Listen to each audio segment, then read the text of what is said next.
ಪ್ರತಿಯೊಬ್ಬರ ಮೆದುಳಲ್ಲಿರುವಂಥ ಕೋಟ್ಯಾಂತರ ನ್ಯೂರಾನ್ಗಳಲ್ಲಿ ಒಂದೊಂದು ನ್ಯೂರಾನ್ ಕೂಡ ಒಂದು 10 ವಿಂಡೋಸ್ 7 ವಿಂಡೋಸ್ 11 ಸಮಾನವಾಗಿ ಕೆಲಸ ಮಾಡುವಷ್ಟು ಸಾಮರ್ಥ್ಯ ಹೊಂದಿದೆ ಅಂತ ವಿಜ್ಞಾನ ಹೇಳುತ್ತೆ. ಇಷ್ಟ ಆಗೋದನ್ನು ಇಷ್ಟಪಡುವುದು ಬೇರೆ, ಇಷ್ಟ ಆಗದಿರುವುದನ್ನೂ ಇಷ್ಟಪಡುವ ಗುಣವನ್ನು ಬೆಳೆಸಿಕೊಳ್ಳುವುದೇ ಒಬ್ಬ ಸಾಹಿತಿಗೆ ಇರಬೇಕಾದ ಮೂಲ ಸೈರಣೆ. ಭಾಷೆಯ ಒಳಗೆ ಮೆಲ್ಲಗೆ ಇಳಿಯೋದಕ್ಕೆ ಅವಕಾಶ ಆಗುತ್ತೆ, ಅದರ ಸಾರವನ್ನು ತಿಳಿಯೋದಕ್ಕೆ ಅವಕಾಶ ಆಗುತ್ತೆ, ಅದನ್ನು ಹೆಚ್ಚು ಕಲಿಯೋದಕ್ಕೆ ಅವಕಾಶ ಆಗುತ್ತೆ, ಅದರಿಂದ ಆ ಸಾಹಿತ್ಯದಲ್ಲಿ ಹೆಚ್ಚು ನುಲಿಯೋಕ್ಕೊಂದು ಅವಕಾಶ ಆಗುತ್ತೆ. ಅದ್ಯಾವುದೋ ಸಮುದ್ರ ಆ ರೀತಿ ಇದೆ, ಆ ಸಮುದ್ರದ ನೀರು ಉಪ್ಪು, ಇಲ್ಲಾರು ಅಳ್ತಾ ಇದ್ದಾರೆ, ಇವರ ಕಣ್ಣೀರು ಉಪ್ಪು, ಇದ್ರ ಮಧ್ಯೆ ನಾನು ಹೋಗೋದು ತಪ್ಪು ಅಂತ ಗಾಳಿ ಹೇಳಿದ್ರೆ ಹೆಂಗಿರುತ್ತೆ? 100 ಥರ ಹಾಡು ಬರೀರಿ, ಅಷ್ಟು 100 ಥರ ಬರೆದ್ರೂ ನಮ್ಮ ಪೇಷನ್ಸ್ ಲೆವೆಲ್ ಜಾಸ್ತಿ ಆಗುತ್ತೆ, ತಾಳ್ಮೆ ಸಂಯಮಗಳು ಜಾಸ್ತಿ ಆಗುತ್ತೆ, ಪದಗಳ ಜ್ಞಾನ ಜಾಸ್ತಿ ಆಗುತ್ತೆ, ಒಂದು ಟ್ಯೂನಿಗೆ ಬರೆಯೋ ಒಂದು ಟೆಕ್ನಿಕ್, ಆ ಗ್ರಿಪ್ಪು ನಮಗೆ ಕರಗತವಾಗ್ತಾ ಹೋಗುತ್ತೆ. ಈಗ ಆಯಿತು, ಈ ಸನ್ನಿವೇಶ ಆಯಿತು, ಆಗ ನೀವೇ ಯೋಚನೆ ಮಾಡಿ ಈ ಸನ್ನಿವೇಶನ ಮತ್ತೊಂದು ಪರ್ಸ್ಪೆಕ್ಟಿವಲ್ಲಿ. ಈಗ ಒಂಟಿಯಾಗಿ ಯಾರೋ ದಡದಲ್ಲಿ ಕೂತಿದ್ದಾರೆ ಅಂದಾಗ ಅವ್ರ ಪಾಯಿಂಟಲ್ಲಿ ನೀವು ಅದನ್ನು ಹಾಡು ಬರೆದ್ರಿ, ಇನ್ನು ಸಮುದ್ರದ ಪಾಯಿಂಟಲ್ಲಿ ಬರೆದ್ರೆ ಹೆಂಗಿರುತ್ತೆ ಯೋಚನೆ ಮಾಡಿ. ಸಮುದ್ರ ನೋಡ್ತಾ ಇದೆ, ನಾನು ಇಷ್ಟು ವಿಶಾಲವಾಗಿದ್ದೀನಿ, ನನ್ನಲ್ಲಿ ಇಷ್ಟು ಅಲೆಗಳಿದೆ, ಇಷ್ಟು ಕಲೆಗಳಿದೆ, ನನ್ನ ಮೇಲೆ ಬೀಳೋ ಬಲೆಗಳಿದೆ, ನನ್ನ ಕೆಳಗಡೆ ಮುತ್ತು ರತ್ನಗಳಿದೆ, ಕಪ್ಪೆ ಚಿಪ್ಪಿದೆ, ಕಲ್ಲು ಮಣ್ಣು ರಾಶಿ ಇದೆ, ಎಂತೆಂಥ ರಹಸ್ಯಗಳು ನನ್ನಲ್ಲಿ ಅಡಗಿದೆ. ಅದು ನನಗೆ ಅರ್ಥ ಆಗ್ದಂಗೆ ಯಾರೋ ಒಬ್ಬರು ಅಲ್ಲಿ ಒಂಟಿಯಾಗಿ ಕೂತ್ಕೊಂಡು ಅಲ್ಲಿ ಕಣ್ಣೀರು ಹಾಕ್ತಿದಾರಲ್ಲ ಯಾಕೆ ಅಂತ ಸಮುದ್ರ ಹೇಗೆ ಯೋಚಿಸ್ಬೋದು ಅಂತ ನೀವು ಯೋಚಿಸೋಕೆ ಶುರು ಮಾಡಿಬಿಟ್ರೆ, ಆ ವ್ಯಕ್ತಿ ಪಾಯಿಂಟ್ ಆಫ್ ವ್ಯೂನಲ್ಲಿ ಇಡೀ ವಾತಾವರಣವನ್ನು ಹೇಗೆ ಆಡ್ಬಾರ್ದು, ಆ ವಸ್ತು ಪಾಯಿಂಟ್ ಆಫ್ ವ್ಯೂನಲ್ಲಿ ಅಲ್ಲಿರೋ ವಿಚಾರ, ಆ ಸಮುದ್ರದ ಪಾಯಿಂಟ್ ಆಫ್ ವ್ಯೂನಲ್ಲಿ ಯೋಚನೆ ಮಾಡೋದು ಹೇಗಿರುತ್ತೆ, ಇದನ್ನೇ ಒಂದು ಗಾಳಿ ಪಾಯಿಂಟ್ ಆಫ್ ವ್ಯೂನಲ್ಲಿ ಯೋಚನೆ ಮಾಡೋದು ಹೇಗಿರುತ್ತೆ. ಅದ್ಯಾವುದೋ ಸಮುದ್ರ ಆ ರೀತಿ ಇದೆ, ಆ ಸಮುದ್ರದ ನೀರು ಉಪ್ಪು, ಇಲ್ಲಾರು ಅಳ್ತಾ ಇದ್ದಾರೆ, ಇವರ ಕಣ್ಣೀರು ಉಪ್ಪು, ಇದ್ರ ಮಧ್ಯೆ ನಾನು ಹೋಗೋದು ತಪ್ಪು ಅಂತ ಗಾಳಿ ಹೇಳಿದ್ರೆ ಹೆಂಗಿರುತ್ತೆ ಅಂತ ನೀವು ಯೋಚನೆ ಮಾಡಿದ್ರೆ ಆ ಗಾಳಿ ಪಾಯಿಂಟ್ ಆಫ್ ವ್ಯೂನಲ್ಲಿ ಇನ್ನೊಂದು ಹಾಡು ಬರಿಬೋದು. ಇದನ್ನೆಲ್ಲ ಅಬ್ಸರ್ವ್ ಮಾಡುವಂಥ ಯಾವುದೋ ಒಂದು ಹೆಲಿಕಾ ಮೇಲೆ ಒಬ್ರು ಹೋಗ್ತಾ ಇರ್ತಾರೆ, ನೋಡ್ತಾ ಇವ್ರಿಗೆ ಬುದ್ಧಿ ಇಲ್ವಾ, ಯಾಕೆ ಹಿಂಗೆ ಒದ್ದಾಡ್ತಾ ಇದ್ದಾರೆ ಇವರು, ನಾನು ಎಷ್ಟು ನೋಡೋ ಸ್ವೈರ ವಿಹಾರ, ಎಷ್ಟು ಆನಂದವಾಗಿದ್ದೀನಿ ಅಂತ ಅವನ ಪಾಯಿಂಟಲ್ಲಿ ಯೋಚನೆ ಮಾಡ್ಬೋದು. ಒಂದೇ ವಿಚಾರ, ಒಂದೇ ಟ್ಯೂನು, ಒಂದೇ ಸನ್ನಿವೇಶನ 10 ಆ್ಯಂಗಲ್ಗಳಲ್ಲಿ 10 ದೃಷ್ಟಿಕೋನಗಳಲ್ಲಿ ಯೋಚನೆ ಮಾಡೋಕ್ಕೆ ನಮ್ಮನ್ನು ನಾವು ತೊಡಗಿಸ್ಕೊಂಡಾಗ ನಮ್ಮ ವಿಚಾರಧಾರೆ ಬೆಳೆಯುತ್ತೆ, ಮೇಧಾಶಕ್ತಿ ವಿಸ್ತರಣೆ ಆಗುತ್ತೆ, ಇಲ್ಲಿರುವಂಥ ನ್ಯೂರಾನ್ಗಳು ಕೆಲಸ ಮಾಡೋಕ್ಕೆ ಶುರು ಆಗುತ್ತೆ. ಪ್ರತಿಯೊಬ್ಬರ ಮೆದುಳಲ್ಲಿರುವಂಥ ಕೋಟ್ಯಾಂತರ ನ್ಯೂರಾನ್ಗಳಲ್ಲಿ ಒಂದೊಂದು ನ್ಯೂರಾನ್ ಕೂಡ ಒಂದು 10 ವಿಂಡೋಸ್ 7 ವಿಂಡೋಸ್ 11 ಸಮಾನವಾಗಿ ಕೆಲಸ ಮಾಡುವಷ್ಟು ಸಾಮರ್ಥ್ಯ ಹೊಂದಿದೆ ಅಂತ ವಿಜ್ಞಾನ ಹೇಳುತ್ತೆ. ನಾವು ಬಳಸ್ಕೋಬೇಕು. ಇಲ್ಲಿ ಫಸ್ಟ್ ಆಫ್ ಆಲ್ ನಾವು ಬಳಸ್ಕೋಬೇಕು ಅನ್ನೋದ್ರಿಂದ ನಮ್ಮ ದೇಹ ತಡಿಬೇಕು. ಹೆಚ್ಚು ಸ್ವಲ್ಪ ಅತಿಯಾಗಿ ನಾವು ಯೋಚನೆ ಮಾಡಿದ್ರೆ ಸುಸ್ತಾಗ್ಬಿಡ್ತೀವಿ. ಸೊ ನಮ್ಮ ಯೋಚನೆಗಳ ಭಾರ ಜಾಸ್ತಿ ಇರುತ್ತೆ. ದೇಹ ತಡೆಯುವಷ್ಟು ಯೋಚನೆಗಳನ್ನು ನಾವು ಕಂಟ್ರೋಲ್ ಮಾಡಿಕೊಂಡು ಅದನ್ನು ನಮ್ಮ ಕಂಟ್ರೋಲ್ಗೆ ತೊಗೊಂಡು ಯೋಚನೆ ಮಾಡಬೇಕು. ಈ ರೀತಿ ಒಂದು ಸನ್ನಿವೇಶ, ಒಂದು ಟ್ಯೂನ್ನ 10 ಆ್ಯಂಗಲ್ಗಳಿಂದ ನೋಡುವಂಥ ಒಂದು ಗುಣವನ್ನು ಬೆಳೆಸ್ಕೊಂಡಾಗ ನಾಳೆ ದಿನ ಒಬ್ಬರು ನಿರ್ದೇಶಕರು ಈ ರೀತಿ ಬೇಕು ಅಂತ ಕೇಳಿದಾಗ ಟಕ್ ಅಂತ ಬರೆಯೋದಕ್ಕೆ ನಮಗೆ ಅದು ಅಭ್ಯಾಸ ಆಗಿರುತ್ತೆ. ಈ ಅಭ್ಯಾಸವೇ ಹವ್ಯಾಸ ಆಗಬೇಕು. ಈ ಹವ್ಯಾಸಗಳೇ ನಮಗೆ ಅಭ್ಯಾಸ ಆಗಬೇಕು. ಆಗ ಯಾವ ವ್ಯತ್ಯಾಸನೂ ಇಲ್ಲದ ಹಾಗೆ ಒಂದೇ ಸರ್ತಿಗೆ ನಾವು ಏನು ಬೇಕೋ ಅದನ್ನು ಬರೆದು ಅದನ್ನು ಸಿದ್ಧಪಡಿಸ್ಬೋದು ಒಂದು ಹಾಡನ್ನು. ಈ ರೀತಿ ಒಂದು ಹಾಡನ್ನು ರೆಡಿ ಮಾಡ್ತಾ ಹೋಗೋದಾಗತ್ತೆ. ಇಲ್ಲಿ ಮತ್ತೊಂದು ಪಾಯಿಂಟಲ್ಲಿ ಯೋಚನೆ ಮಾಡೋದು, ಈ ಅಕ್ಷರಗಳು ಟ್ಯೂನ್ ಬಗ್ಗೆ ಏನು ಯೋಚಿಸ್ಬೋದು ಅನ್ನೋದನ್ನೇ ಒಂದು ಹಾಡಲ್ಲಿ ಬರೆದ್ರೆ ಹೇಗಿರುತ್ತೆ, ಅಥವಾ ಆ ಟ್ಯೂನ್ನಲ್ಲಿರೋ ಸ್ವರಗಳು ಅಕ್ಷರಗಳ ಬಗ್ಗೆ ಯೋಚಿಸಿದ್ರೆ ಹೇಗಿರುತ್ತೆ ಅನ್ನೋ ಆ್ಯಂಗಲಲ್ಲೂ ಒಂದು ಬರೀಬಹುದು. ಅಂದರೆ ಯಾವ್ಯಾವೆಲ್ಲ ದೃಷ್ಟಿಕೋನದಲ್ಲಿ ನೋಡಬಹುದು ಅನ್ನೋ ರೀತಿ. ಇಷ್ಟರ ಮಧ್ಯ ಪದಗಳಲ್ಲಿ ಒಂದಷ್ಟು ಆಟ ಆಡ್ಬೋದು. ಅದು ನಮಗೆ ಸ್ವಲ್ಪ ಕರಗತವಾದ್ಮೇಲೆ, ಕರತಲಾಮಲಕ ಆದಮೇಲೆ ಒಂದೇ ಪದವನ್ನು 2 ಸಾರಿ ಬಳಸೋದು, ಒಂದೇ ಪದನ 4 ಸಾರಿ ಬಳಸೋದು, ಅದು ಬೇರೆ ಬೇರೆ ಮೀನಿಂಗ್ ಕೊಡಬೇಕು. ಒಂದೇ ಪದವನ್ನು ರಿಪೀಟ್ ಮಾಡ್ತೀವಿ, ಬಟ್ ಬೇರೆ ಬೇರೆ ಅರ್ಥ ಕೊಡೋ ಥರ ಬರೀಬೋದು.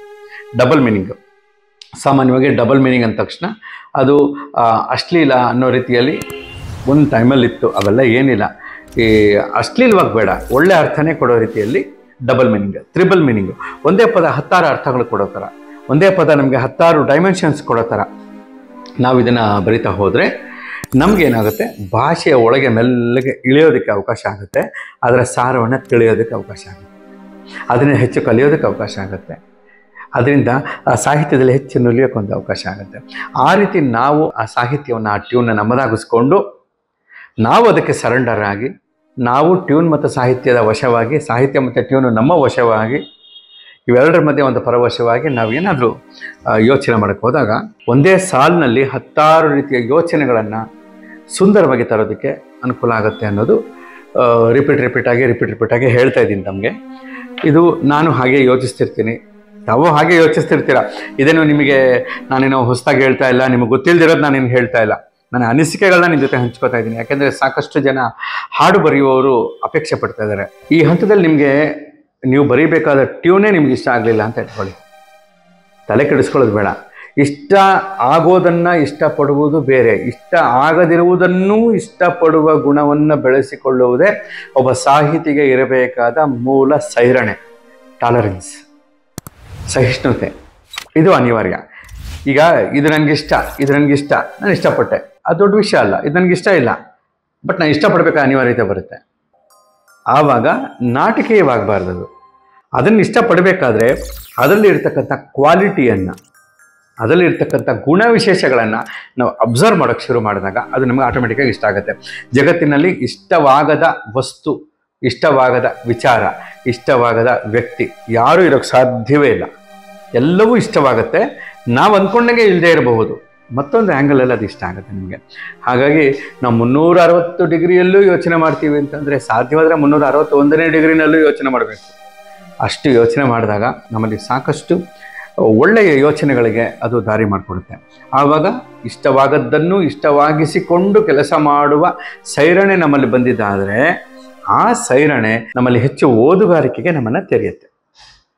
ಹೆಚ್ಚು ಓದಬೇಕು.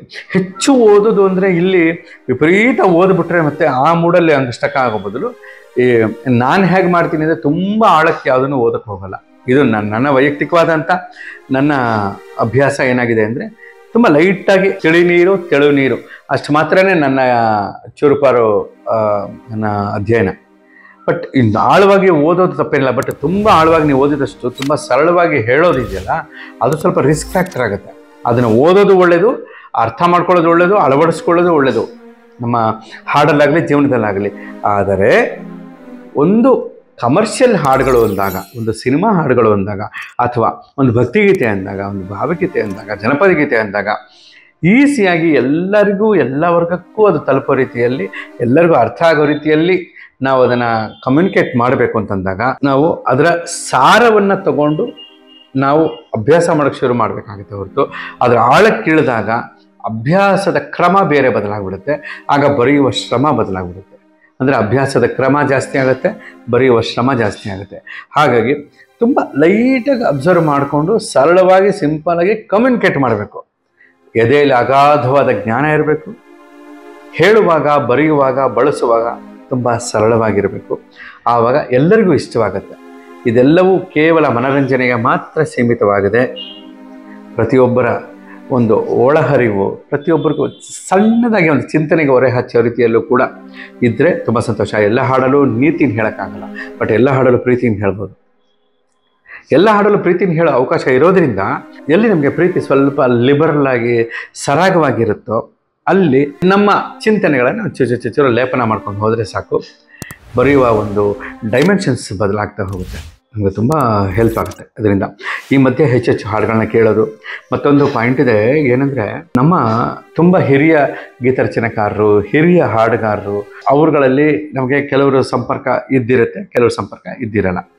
ಆದರೆ ನಮ್ಮ ಸಮಕಾಲೀನ ಗೀತರಚನೆಕಾರರು, ಸಮಕಾಲೀನ ಹಾಡುಗಾರರು, ಸಮಕಾಲೀನ ಕವಿಗಳು ಎಲ್ಲರೂ ನಮಗೆ ಭೇಟಿಯಾಗುವ ಅವಕಾಶಗಳಿದೆ, ಸಿಗುವ ಅವಕಾಶಗಳಿದೆ. ಪ್ರತಿಯೊಬ್ಬರ ಕೃತಿಗಳನ್ನು ಕೂಡ ಮನಸಾರ ಅಭಿನಂದಿಸುವ ಒಂದು ಗುಣ ಇರಬೇಕು. ಮತ್ತೊಬ್ಬ ಗೀತರಚನೆಕಾರರು ಒಂದು ಒಳ್ಳೆ ಹಾಡು ಬರೆದಾಗ ಫೋನ್ ಮಾಡಿ ಮನಸಾರೆ ಅಭಿನಂದಿಸಿ, ಅಸೂಯೆ ಬೇಡ. ಯಾರಾದ್ರೂ ಒಬ್ಬರು ಒಳ್ಳೆ ಕವಿತೆ ಬರೆದಾಗ ಸಾಧ್ಯ ಆದರೆ ನೇರವಾಗಿ ಹೋಗಿ ಒಂದು ಬೊಕ್ಕೆ ಕೊಟ್ಟು ಅವ್ರಿಗೆ ಹಾರೈಸಿ ಬನ್ನಿ, ಸ್ವೀಟ್ ಬಾಕ್ಸ್ ಕೊಟ್ಟು ಹಾರೈಸಿ ಬನ್ನಿ.